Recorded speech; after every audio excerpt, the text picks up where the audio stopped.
Hello and welcome to Chetan Bharat learning computer system application के lecture में आपका स्वागत। तो कल ही पंजाब पटवारी का एग्जाम कंक्लूड हुआ। कैसा हुआ आप लोगों का एग्जाम?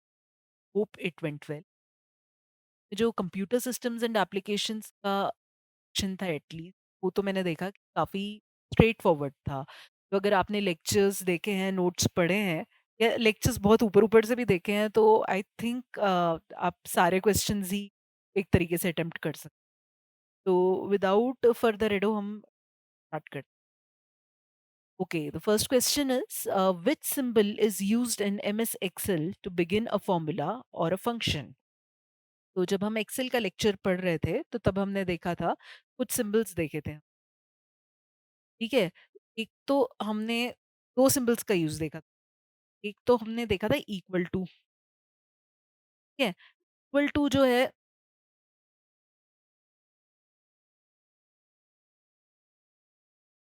तो जो हमारी ये सपोज वर्कशीट है सेल की, और ये उसके कॉलम्स है, और ये वो है, और ये एक जो हमारी वर्किंग एरिया है सबसे स्मॉलेस्ट वाली, वो क्या होती है? सेल होती है।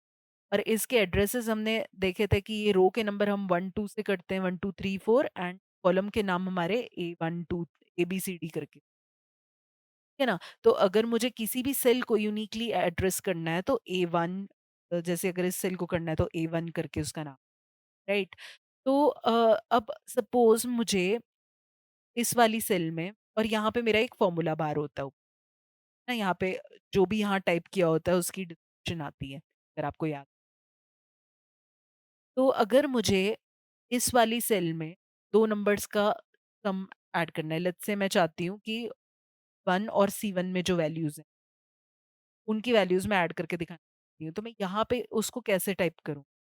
या तो एक तरीका है कि मैं डायरेक्टली वैल्यूज टाइप कर लूँ, इक्वल टू 2 + 3। तो मतलब जब मुझे कोई भी फॉर्मूला स्टार्ट करना है एक्सेल का, मैं इक्वल टू साइन से स्टार्ट कर, ठीक है?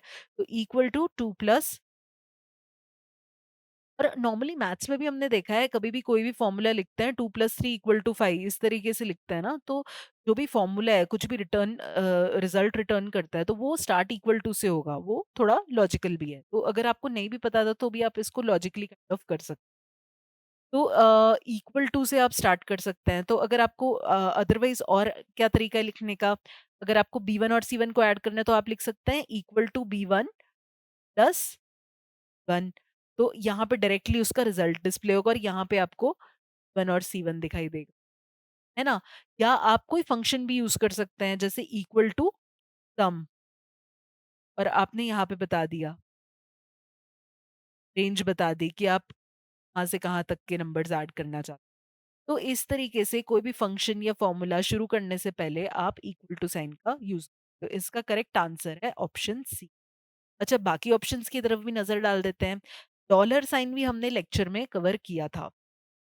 तो डॉलर साइन किस लिए यूज होता है? रेफरेंसिंग के लिए। एक कंसेप्ट हमने किया था एब्सोल्यूट रेफरेंसिंग, है ना जी?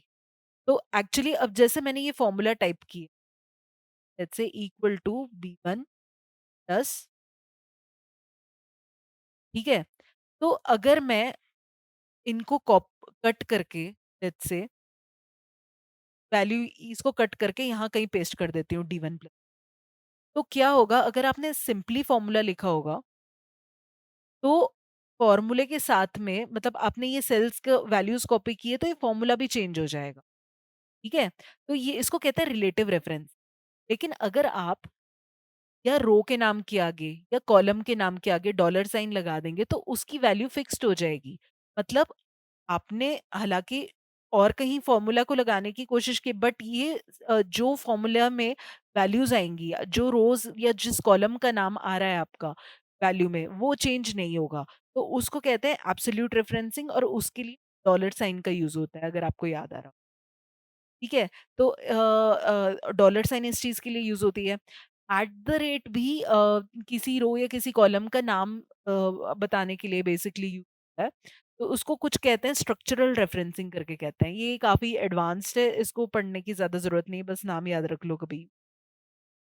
स्ट्रक्चरल रेफरेंसिंग के लिए at the rate sign use होती है। ठीक है? और जो ये हैश साइन है, ये अलग-अलग जगह पे अलग-अलग तरीके से यूज़ होता है, इसके मल्टीपल यूज़ हैं। जैसे अगर आप सेल में कोई वैल्यू गलत डाल देते हो या आपने कोई फंक्शन लगा दिया लेकिन उसका आंसर जो है, जो आना चाहिए वो गार्बेज वैल्यू आ रही है। तो तब जो गार्बेज वैल्यू है वो भी वो हैश हैश हैश हैश करके डिस्प्ले होती है। अगर आपने एक्सेल कभी यूज़ हो तो जैसे हमारे लेक्चर में भी जब हम कर रहे थे तो बीच में ऐसा हुआ था तो हैश हैश वाली वैल्यूज़ आ गई थी, अगर आपको तो इसका आंसर है फॉर्मूला कभी भी किससे स्टार्ट होगा? Equal to sign. Next question, which of the following statements is or are correct about the main memory of a computer? तो मेन मेमोरी क्या होती है? जो हमारी बेसिकली सीपीयू के साथ में जो सीपीयू के साथ में क्या होते हैं? हमारे रजिस्टर्स होते हैं सबसे पहले, है ना? उसके ऊपर हमारा आता है नेक्स्ट लेवल कैश। कैश वो वाले हैं जो बहुत फ्रीक्वेंटली एक्सेस करनी होती चीज है, वो कैश में स्टोर करता है। ठीक है? उसके ऊपर हमारी आती है मेन मेमोरी।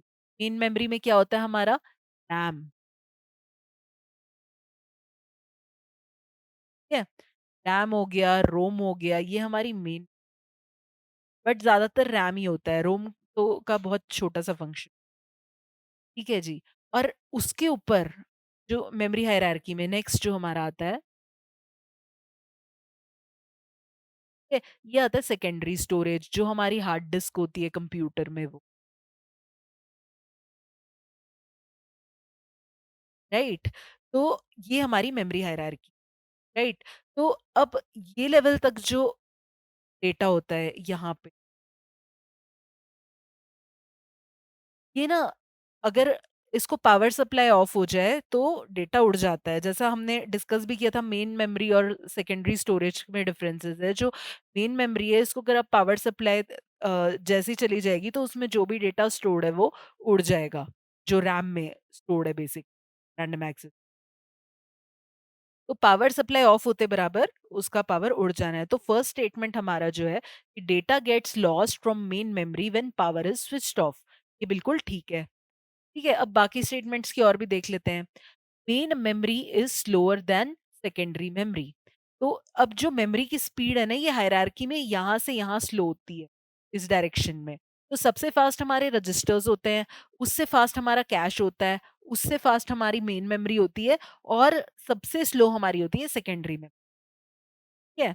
तो स्पीड में सबसे मेन मेमोरी की स्पीड ज्यादा रहेगी सेकेंड। तो statement B is incorrect. Next statement, main memory is very inexpensive memory. Inexpensive मतलब कह रहे हैं कि भाई सस्ती मेमोरी है। तो this statement is not at all true. आपको ये कैसे पता चलेगा? अब अगेन स्पीड जैसे जैसे कम हो रही है ना, मतलब जिसकी स्पीड ज्यादा है उसका कॉस्ट भी ज्यादा होगा। जो रजिस्टर है उसका कॉस्ट काफी ज्यादा होता है, कैश मेमोरी का और ज्यादा कॉस्ट होता है, तभी वो बिल्कुल छोटे साइज की होती हैं। ये तो हम कैश मेमोरी बहुत बड़ी नहीं ना बना लेते, है ना? वैसे ही मेन मेमोरी हमारी कितनी कितनों को जाती है? हद हद हमारी 16 GB जाती है, आजकल 32 GB जाने लगी है, अब इतनी जाने लगी है।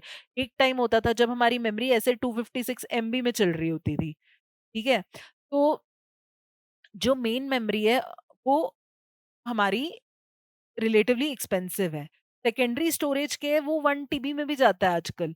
सेकेंडरी स्टोरेज जो हमारा, तभी साइज बहुत बड़ा रख सकते हैं हम क्योंकि वो सस्ता है रिलेटिवली, राइट?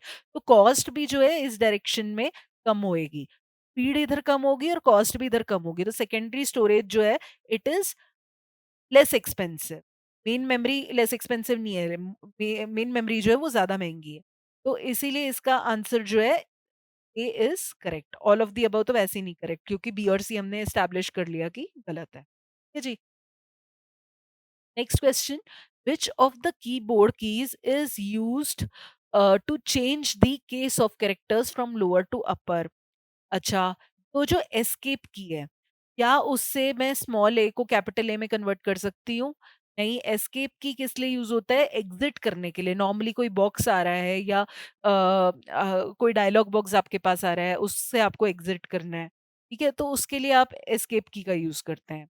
रिटर्न की का क्या मतलब होता है? जो एंटर वाली की है ना, एंटर प्रेस करने वाली, उसी को रिटर्न की बोलते हैं। ठीक है? तो रिटर्न की जो है उससे आप नेक्स्ट लाइन में शिफ्ट हो सकते हैं, या आप ओके का बटन दबा रहे हैं, इन सब चीज़ों के लिए यूज़ हो रही है, कमांड एंटर करने के लिए यूज़ हो रही है। तो रिटर्न की भी ये काम नहीं करती है। ऑल्ट, ऑल्ट की हमने जैसे देखा था वो स्पेशल फंक्शंस के लिए होती है। ठीक है, तो अगर आप ऑल्ट प्रेस करके जैसे आप वर्ड में ऑल्ट प्लस एफ दबा देते हैं, ठीक है, या कोई भी विंडोज के मेन्यू में ऑल्ट प्लस एफ दबा देते हैं तो आपका फाइल का मेन्यू खुल जाता है ना? तो ऑल्ट जो है ये स्पेशल की होती है। ठीक है, एक्चुअल में अगर मतलब इसका आंसर जो है वैसे शिफ्ट भी एक तरीके से स्पेशल की होती है, लेकिन शिफ्ट जो है वो ये फंक्शन भी परफॉर्म कर देती है कि अगर आप शिफ्ट प्रेस करके शिफ्ट प्लस ए दबाएंगे जैसे, तो वो कैपिटल ए टाइप करेगा, एंड अगर आप शिफ्ट प्लस कैपिटल ए दबाएंगे, अगर कैप्स लॉक ऑन रखा है आपने, तो वो स्मॉल ए टाइप करेगा। मतलब वो शिफ्ट की दबा के अगर आप की को टाइप कर रहे हैं, लेटर को टाइप कर रहे हैं, तो उसको टॉगल कर देगा। ठीक है, तो जब आपने सिंगल कैरेक्टर को कभी करना होता है तो आप शिफ्ट दबा के कर लेते हैं नॉर्मली। तो अगर इसका जो ऑप्शंस में कैप्स लॉक आंसर में होता, ठीक है, तो कैप्स लॉक जो की है वो एक्चुअल में यूज होती है कि अगर आपको स्मॉल से बिग में कन्वर्ट करना है। अगर कैप्स लॉक ऑन है मतलब कैपिटल लेटर टाइप होगा, अगर कैप्स लॉक ऑफ है तो स्मॉल लेटर टाइप होगा। तो अगर कैप्स लॉक ऑप्शन में होता तो आंसर में कैप्स लॉक ही आता, तो आंसर में कैप्स लॉक ही आता। लेकिन सिंस ऑप्शंस में कैप्स लॉक नहीं है तो shift is the correct answer, तो आंसर डी इज करेक्ट।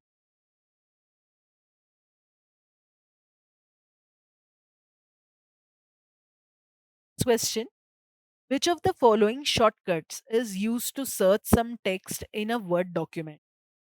तो आपको अगर डॉक्यूमेंट में, वर्ड डॉक्यूमेंट में सर्च करना है, कुछ फाइंड करना है, तो आप क्या शॉर्टकट यूज करते हैं? आप प्रेस करते हैं कंट्रोल प्लस एफ, है ना? कंट्रोल प्लस एफ, तो इसका correct answer is control plus S. से क्या होता है? डॉक्यूमेंट सेव हो जाता है। ठीक है, तो बाकी भी कंट्रोल प्लस एच और कंट्रोल प्लस ए के लिए भी आप अपना डॉक्यूमेंट रेफर कर सकते हैं कि यूज द कंट्रोल ए। से क्या होता है? कंट्रोल ए से अगर आपको याद हो तो सारा डॉक्यूमेंट आपका सिलेक्ट हो जाएगा। ठीक है, अगर आप वर्ड डॉक्यूमेंट में कर्सर को कहीं पे रख के कंट्रोल प्लस ए प्रेस करते हैं तो आपका सारा डॉक्यूमेंट सिलेक्ट हो जाता है, ये सारा टेक्स्ट सिलेक्ट हो। ठीक है जी, तो इसका correct answer is D, control plus F. Control plus F से क्या होगा? डॉक्यूमेंट में आपका फाइंड वाला विंडो ओपन हो जाए। Next question, which of the following will you use to view web pages on your computer? ठीक है, तो वेब पेज देखने के लिए आप क्या यूज करते हैं? Normally web browser. ये हमने हमारे इंटरनेट के लेक्चर में बहुत डिटेल में कवर किया था कि किस तरीके से वेब पेज आपके वेब ब्राउजर में लोड होता है। तो इसका करेक्ट आंसर इज ऑप्शन। ठीक है, ग्राफिक सॉफ्टवेयर क्या होता है? ग्राफिक सॉफ्टवेयर जैसे कि हमारे एडोब फोटोशॉप आ गया फोटो एडिटिंग के लिए। ठीक है, ऐसी ऑफिस की भी टूल्स आते हैं। तो ये जो टूल्स हैं जो इमेज को एडिट करने के लिए हो गया, वो होते हैं ग्राफिक्स सॉफ्टवेयर। ये तो ग्राफिक्स सॉफ्टवेयर आपको वेब पेज खोलने के लिए जरूरत नहीं। रिमोट सर्वर मतलब होता है कि भाई जो सपोज कोई ऑर्गेनाइजेशन है, ठीक है, और ये उसका इंटरनल नेटवर्क है, बट इन्होंने और किसी कंट्री में भी अपना सर्वर डाल रखा है। ठीक है, जैसे यूट्यूब ने भी मल्टीपल जगहों पे सर्वर्स लगा रखे हैं ना, तो जो उसके अपने नेटवर्क के बाहर का है that is kind of a remote server. Remote मतलब जो अपने लोकेशन पे नहीं है, अपने से दूर है। ठीक है, तो उसको रिमोट सर्वर बोल। इसके बाद आगे सिस्टम सॉफ्टवेयर। सिस्टम सॉफ्टवेयर क्या होता है? वो सॉफ्टवेयर्स जो हमारे सिस्टम के लिए, कंप्यूटर सिस्टम के लिए एसेंशियल होते हैं। ठीक है, जैसे कि हमारा ऑपरेटिंग सिस्टम है, it is a system software, है ना जी? तो अब आपको वेब पेज देखने के लिए, वेब पेज लोड करने के लिए सिस्टम सॉफ्टवेयर की नहीं जरूरत होती, किसकी जरूरत होती है? एप्लीकेशन सॉफ्टवेयर की, जो कि हमारा वेब ब्राउजर है। आपको वेब ऐप चाहिए सिर्फ, है ना? तो एप्लीकेशन सॉफ्टवेयर से आपका वेब पेज लोड हो जाएगा, तो D correct answer. Which of the following is not an example of operating system? अब ये हमने इतनी बार कर लिया है कवर क्लास में कि ये तो डायरेक्टली आपको आना ही चाहिए। ठीक है, एंड्रॉयड ऑपरेटिंग सिस्टम है फॉर मोबाइल फोन्स। लिनक्स जो है इट इज ऑपरेटिंग सिस्टम।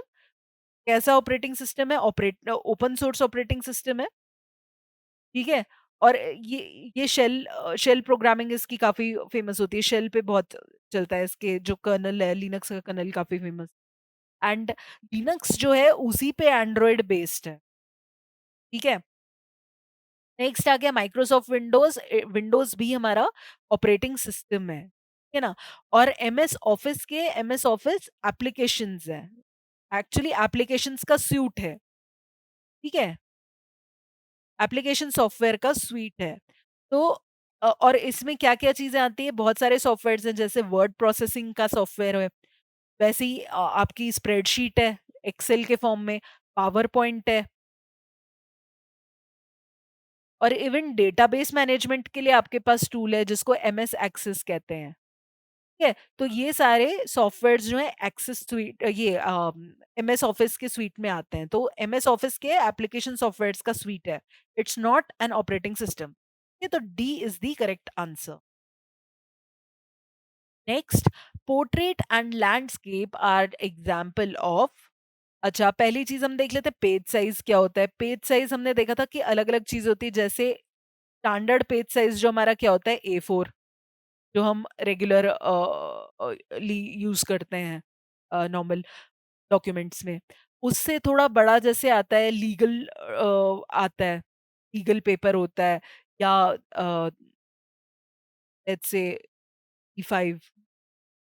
ठीक है, तो ये ना पेपर के साइज की अलग अलग होती है, लिस्ट होती है कि जैसे ये फुल साइज पेज है और उसको हमने कट किया, तो कौन सा A4 होगा, कौन सा A5 होगा, A8 होगा, वो आप गूगल कर लेंगे तो आपको पेज साइज की डिटेल्स दिख जाएंगी। ठीक है। नेक्स्ट आता है हमारा पेज ओरिएंटेशन। तो पोर्ट्रेट क्या होता है, जब हमारा पेज लेंथ वाइज है, और लैंडस्केप क्या होता है, जब हमारा पेज ब्रेड्थ वाइज है। तो ये क्या है, पेज की ओरिएंटेशन है कि पेज लेंथ वाइज है या ब्रेड्थ वाइज है। तो इसीलिए पेज की orientation, portrait and landscape are examples of page orientation. This is the correct answer. ठीक है, बेस्ट पॉसिबल आंसर यही है। अच्छा, पेज के मार्जिन्स क्या होते हैं, जो साइड्स पे गैप होती है। ठीक है, कि यहाँ से टेक्स्ट जो शुरू होगा, जैसे आपने यहाँ से लिखना शुरू किया ना, ठीक है, तो पेज के स्टार्ट से यहाँ तक जो गैप है उसको मार्जिन कहते हैं, जो एरिया एम्प्टी रहेगा। ठीक है जी। और पेज का लेआउट जो है, ऑल्दो ओरिएंटेशन भी आप पेज लेआउट में जाके ही सेट कर सकते हैं, पेज लेआउट में या प्रिंट प्रीव्यू में जाके आप ओरिएंटेशन सेट कर सकते हैं। लेकिन पेज लेआउट में और भी बहुत सारी चीजें आ जाती हैं। ठीक है, तो अकेला पेज ओरिएंटेशन नहीं आता, तो इसीलिए पोर्ट्रेट और लैंडस्केप जब आप बोलेंगे तो उसका आंसर पेज लेआउट ना होके page orientation will be the more precise answer. तो B is the correct answer. Which of the following operations will you perform if you need to move some text in a Word document? ठीक है, आप, ये आपका word document है, आपको यहाँ कुछ लिखा हुआ है और आपको इसको उठा के यहाँ कहीं पेस्ट करना है। ठीक है, तो इसके लिए आप क्या करेंगे, इसको आप यहाँ से कट करेंगे, फिर ये यहाँ से रिमूव हो जाएगा और इसको यहाँ पे लाके पेस्ट कर देंगे। ठीक है, तो इसका आंसर क्या हो गया, कट और पेस्ट करेंगे आप। ठीक है, तो आप कॉपी एंड पेस्ट क्यों नहीं करेंगे, क्योंकि अगर आप कॉपी पेस्ट करते हो तो ये चीज यहीं के यहीं रह जाएगी। ठीक है, तो इसलिए कट एंड पेस्ट, क्योंकि आपको मूव करना है उसको एक जगह से दूसरी जगह, तो इसलिए B is the correct answer. ठीक है। और पेस्ट एंड डिलीट तो वैसे नहीं हो सकता, क्योंकि अगर आपके पास क्लिपबोर्ड पे ही कुछ नहीं है तो आप पेस्ट कैसे करेंगे। या तो आपका होता कॉपी पेस्ट एंड डिलीट होता, तो भी फिर भी it would have made sense कि आपने यहाँ से कॉपी किया, इधर पेस्ट किया और ऊपर वाले को डिलीट कर दिया। ठीक है। और पेस्ट एंड कट भी जो है वो ऑर्डर ऑफ ऑपरेशन ठीक नहीं है। अगेन आपको पहले क्लिपबोर्ड पे कुछ चाहिए ना पेस्ट करने के लिए, तो वो तो कट करके ही आएगा, तो इसलिए ऑर्डर ऑफ ऑपरेशन यहाँ ठीक नहीं। तो इसीलिए correct order of operation would be cut and paste. The basic unit of a worksheet into which you enter a data in MS Excel is called a cell। ये अभी मैंने explain किया था अभी पिछली स्लाइड में ही। ये हमारी वर्कशीट होती है पूरी, इसमें कॉलम्स हैं, रोज हैं, और जो सबसे स्मॉलेस्ट एलिमेंट है इसका जिसमें आप काम करते हैं, बेसिकली डेटा एंटर करते हैं, उसको क्या कहते हैं? सेल। जो रोज और कॉलम्स के इंटरसेक्शन से बनती है। तो A cell is correct answer. Which of the following is a correct format of email address? पहले वाले को देख लेते हैं। तो ईमेल एड्रेस का करेक्ट फॉर्मेट क्या होता है? आप ना यूजर नेम, जो भी जिसको भी आप भेजना चाहते हैं, आप उसका यूजर नेम टाइप करते हैं, और वो किस सर्वर पे है, ठीक है, किस ईमेल एड्रेस का प्रोवाइडर कौन सा, कौन सी वेबसाइट पे उसका नाम आता है। अब जैसे गूगल का जीमेल है तो यहाँ जीमेल आ जाएगा, ठीक है। या लेट्स से माइक्रोसॉफ्ट का आप देख रहे हैं तो यहाँ पे कई बार outlook.com भी आ जाता है, ठीक है जी। तो या yahoo.com, mymail.com, इस तरीके से। तो इसका जो फॉर्मेट है, बेसिकली यहाँ पे यूजर नेम आएगा, जो कि यहाँ पे लेट्स से सैंपल है, एट द रेट जो भी है gmail.com। तो इसका आंसर अब जैसे फर्स्ट वाले में हम देख ले तो इसने क्या लिखा है? Sample at the rate gmail@.com। यहाँ क्या gmail@com, यहाँ क्या होना चाहिए था? डॉट होना चाहिए था बेसिकली, तो ये गलत है। नेक्स्ट आ गया sample@gmail.com। तो ये एट द रेट भी ठीक जगह पे, डॉट भी ठीक जगह पे है, तो be the correct answer. www.sample.com ये ईमेल एड्रेस नहीं है, ये वेबसाइट का वेबसाइट को लिखने का तरीका है, जो हम ऊपर एड्रेस बार में लिखते हैं, ठीक है। और http sample.com, तो http तो डायरेक्टली नहीं आता, फॉर्मेट फिर उसका ऐसा होता है, अगर आपको http के साथ लिखना है, http कोलोन डबल स्लैश, फिर शुरू हो जाता है आपका www.sample.com। तो अगर http के साथ लिखना है तो इस तरीके से लिखेंगे। एचटीटीपी बाय डिफॉल्ट ही होता है, नॉर्मली लिखने की जरूरत नहीं होती। वो एड्रेस बार में भी आप देखेंगे, आप अगर sample.com टाइप करेंगे तो डायरेक्टली एचटीटीपी साथ में आ जाएगा, ठीक है। तो इसका correct answer is B. So that concludes our discussion on question paper.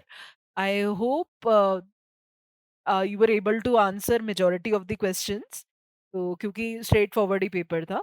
And I hope आपका बाकी का पेपर भी बहुत अच्छा हुआ हो। So all the very best for the results.